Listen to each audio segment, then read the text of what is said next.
The House of Hasan-Jalalyan was an Armenian dynasty that ruled the region of Khachen from 1214 onwards in what are now the regions of Lower Karabakh, Nagorno-Karabakh and small part of Syunik.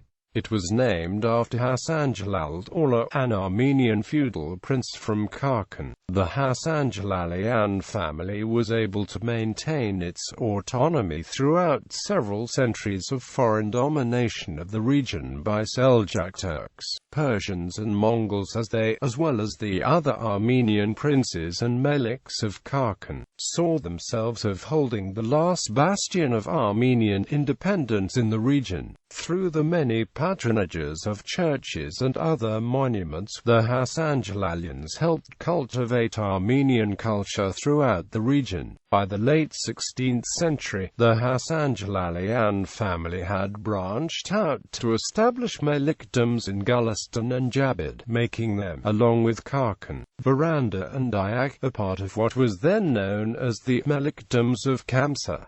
Origins. Hasan-Jalal traced his descent to the Armenian Iran-Shahiq dynasty, a family that predated the establishment of the Parthian Arsacids in the region. Hasan-Jalal's ancestry was almost exclusively Armenian according to historian Robert H. Hewson, a professor at Rowan University and an expert on the history of the Caucasus. In the male line, the princes of Syunik.Through various princesses, who married his ancestors. Hasan-Jalal was descended from the kings of Armenia of the Bagratuni dynasty, Sentid-Atani, the Armenian kings of Vaspurakan of the Artsruni dynasty, centered in the region of Van, 4, the princes of Gardman, the Sassanid dynasty of Persia, and the Arsacids, the second royal house of Albania, itself a branch of the kings of ancient Parthia. Much of Hasan-Jalal Dawla's family roots were entrenched in an intricate array of royal marriages with new and old Armenian Nakara families. Hasan-Jalal's grandfather was Hasan-I, a prince who ruled over the northern half of Artsakh. In 1182, he stepped down as ruler of the region and entered monastery life at Dadivank, and divided his land into two. The southern half went to his oldest son Vakhtang II and the northern half went to the youngest, Gregory the Black. Vakhtang II married Kora Shah Zakarian, who was herself the daughter of Sagas Zakarian, the progenitor of the Zakarid line of princes. When he married the daughter of the Iran-Shahiq king of Dayak Bork, Mamkan, Hasan-Jalal also inherited his father-in-law's lands. In the late 1960s and into the 1970s, Hasan-Jalal's origins became a part of a larger debate revolving around the history of Artsakh between Armenian and Azerbaijani scholars. In addition to the position held almost solely by Azerbaijani historians that much of Artsakh at the time was under heavy Caucasian Albanian influence, they also contend that the population and monuments were not Armenian but Caucasian Albanian in origin. Among the foremost revisionists who expounded these views were Zia Bunyadov and Farida Mamedova. Mamedova herself asserted that Hasan-Jalal, based upon her interpretation of an inscription carved into the Gansizar monastery by the prince, was Caucasian Albanian. Armenian historians as well as experts of the region such as Hewson reject her conclusions, along with the notion held in Azerbaijan that the Armenians stole Caucasian Albania's culture. Reign under Hasan-Jalal Dawla. Culture. With the surrender of Ani to the Byzantine Empire in 1045 and the Byzantine annexation of Kars in 1064, the final independent Armenian state in historic Armenia, Bagratuni Kingdom, came to an end. However, despite foreign domination of the region, which became more pronounced after the Seljuk Turks defeated the Byzantines at the Battle of Manzikert in 1071, Armenians in eastern Armenia were able to maintain autonomy in the two mountainous kingdoms of Syunik and Loryan in the Principality of Khachen. From the early to mid-12th century, the combined Georgian and Armenian armies were successful in pushing the Turks out of eastern Armenia, thereby establishing a period of relative peace and prosperity until the appearance of the Mongols in 1236.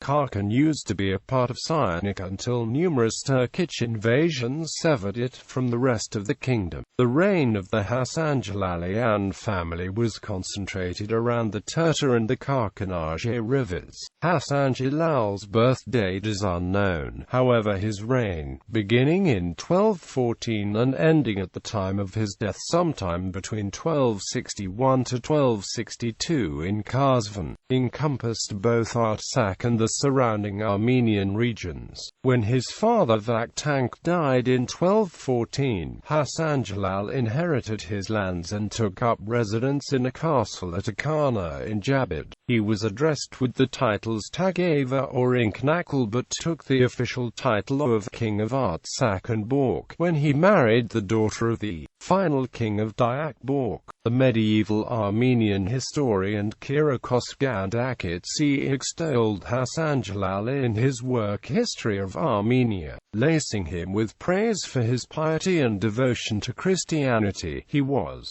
a pious and God-loving man, mild and meek, merciful, and a lover of the poor, striving in prayers and entreaties like one who lived in the desert. He performed matins and vespers unhindered, no matter where he might be, like a monk, and in memory of the resurrection of our Savior, he spent Sunday without sleeping, in a standing vigil.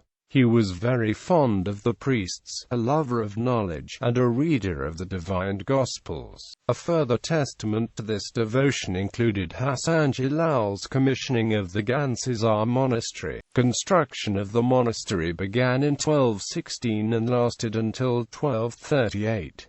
On July 22, 1240, amid great celebration during Vardava celebrations and in the presence of nearly 700 priests including nurses, the Catholicos of Albania, the church was consecrated. The monastery went on to become the residence and sepulchre of the family as well as the house of the Catholicos. Beginning in the 15th century, the family also monopolized control over the seat of Catholicos itself, which would from there on in pass down from uncle to nephew. Hasan-Jalal's son John VII is considered to be the first to have established this practice when he became the Catholicos, whereas his nephew, also named John, became the second. Despite his faithfulness to Christianity, Muslim influence in the region had pervaded and influenced the culture and customs of the Christians living in Georgia and Armenia, especially after the Seljuk Turks invaded the Caucasus.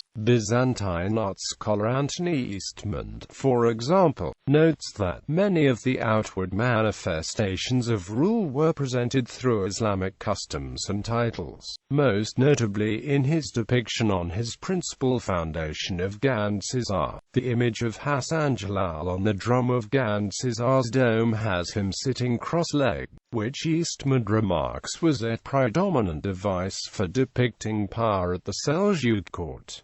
Muslim influence was also seen in Hasan-Jalal's name. As a fashion of the time, many Armenians adopted Arabic patronymics that lost any connection with original Armenian names. Hasan-Jalal's Armenian name was Haykaz, but the Arabic words in his name, in fact, described his person. Thus, Hasan meant handsome, Jalal, grand, Dawla, wealth and governance.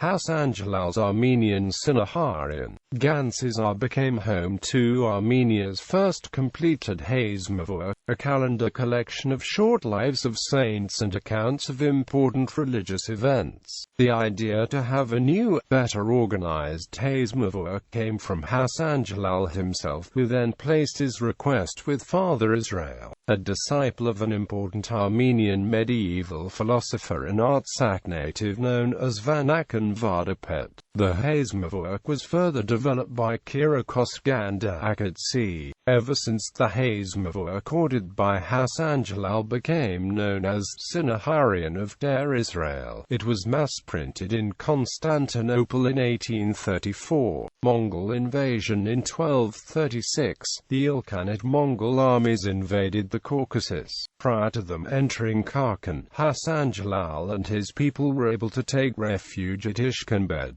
Given its formidable location atop a mountain, the Mongols chose not to besiege the fortress and sued for negotiations with Hasan-Jalal. They exchanged his loyalty and military service to the Mongol Empire in return for some of the immediate lands adjacent to Khachen that they had conquered. Later, in 1240 to 1242, Hasan-Jalal even had struck coins of common Mongol types in Khachen on the mints of Naraba and Lajin. Feeling the need to preserve his power, Hasan-Jalal traveled twice to Karakorum, the capital of the Mongol Empire, where he was able to obtain special autonomy rights and privileges for himself and the people under his domain from the ruling Khan. Despite this arrangement, the Mongols viewed many of the people of the region with contempt and taxed them excessively. Arghun Khan, the regional Mongol Ostokan at the time, placed so many restrictions against Armenians that it prompted Hasan-Jalal in 1256 to journey to the capital once more to protest against the encroachments upon Catholicos nurses. In response, Batu Khan drafted a document guaranteeing freedom for Lord Nurses Catholicos of Albania for all his properties and goods, that he be free and untaxed and allowed to travel freely everywhere in the dioceses under his authority, and that no one disobey what he said. Hasan-Jalal also attempted to strengthen his alliances with the Mongols by having his daughter Azukan marry Bora Noyan, the son of a Mongol leader. Relations between Armenians and Mongols continued to deteriorate, however, and the document issued by the Khan failed to uphold its promises. Finally, in 1260, Hasan-Jalal decided to ally himself with the forces of the Georgian king David Naran, who was leading an insurrection against Mongol rule. He was captured several times by the Mongols, yet his family was able to free him by paying a ransom. The insurrection eventually failed, and under the orders of Arghun Khan, Hasan-Jalal was arrested once more and taken to Kazvan. According to Kyrikos-Ganzik-Etsi, Razukan appealed to the Hulagu Khan's wife Dokuz Khatun to pressure Arghun to free her father. However, as Arghun Khan learned of this, he had Hasan-Jalal tortured and finally executed. Hasan-Jalal's son Atabek ordered several of his men to Iran to retrieve his father's dismembered body, which had been tossed into a well. Upon bringing it back, the body was given a proper funeral and buried at Gandzizar Monastery.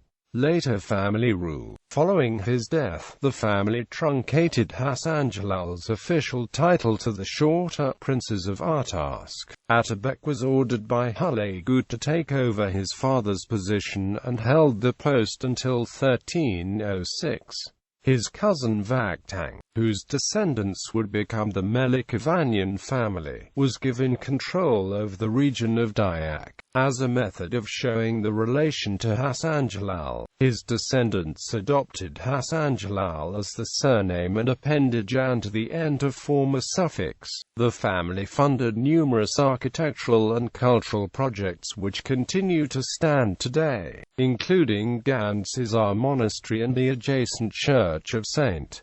John the Baptist. In the late 16th century, the family branched out and established melikdoms in settlements in Jabid, Khachen and Gulistan. Liberation movement. During the Turco-Persian Wars of the 17th century and 18th century, the Meliks fiercely resisted and fought back against incursions made by both sides. In the last quarter of the 18th century, they aided the invading Russian armies to help clear the region of both the Turks and Persians. The Hasan-Jalalyans were one of the most prominent of the Melik families that took up the cause to liberate the region. liberation from foreign control, the foremost among them being Catholicos Hasan-Jalalyan. In 1677, Armenian Catholicos Haik Ափրիկյան had held a secret meeting with the meliks of Karabakh, proposing that a delegation travel to Europe to garner support for a liberation of the region. In 1711, Yesay, accompanying Israel Ori, traveled to Russia to help build support for an army under Peter the Great. Ori, however, died on the way, and Yesay soon took over as the lead figure of the movement. He continued negotiations with Peter, and in a letter sent to him in 1718, promised the support of a 10–12,000-man Armenian army as well as support from neighboring Georgian forces. His entreaties continued until 1724, when Peter concluded an agreement with the Ottoman Empire that, oddly, gave the Muslim-populated regions in eastern Transcaucasia to Russia and Christian-populated western regions to the Turks.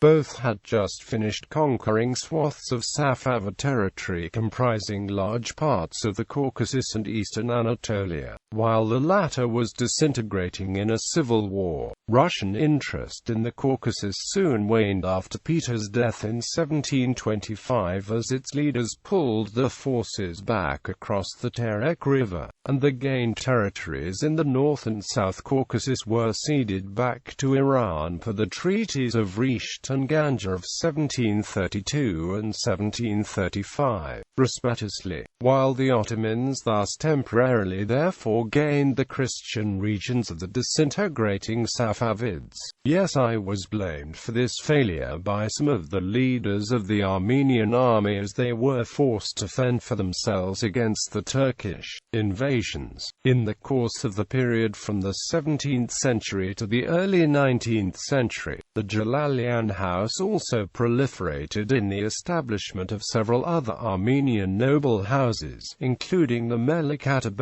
family, who became the last rulers of the Principality of Jabid. Alaverdi II, Hasan-Jalalayan, who was to die in 1813, was the final Melik of Khachen when the Russian Empire first entered the region in 1805 during the Russo-Persian War of 1804–1813.